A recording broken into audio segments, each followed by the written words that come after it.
eren 7 noiets. Vivia a Roma, es deia Paolo i el seu pare era tramviaire. Però també vivia a París, es deia Jean i el seu pare treballava en una fàbrica d'automòbils. Però també vivia a Berlín, s'hi deia Kurt i el seu pare era professor de violoncel.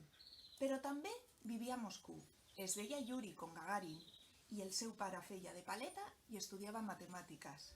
Però també vivia a Nova York i es deia Jimmy i el seu pare tenia una gasolinera. Quants n'he dit fins ara? Paolo, Jim, Kurt, Yuri... Sí, me'n falten 2.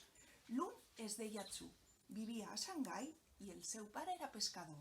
I l'últim es deia Pablo, vivia a Buenos Aires i el seu pare feia de pintor de parets.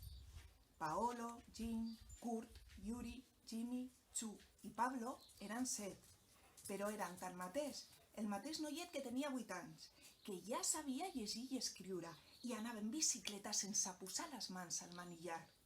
En Paolo tenia el cabell negre, en Jim ros i en Kurt castany, però eren el mateix noiet.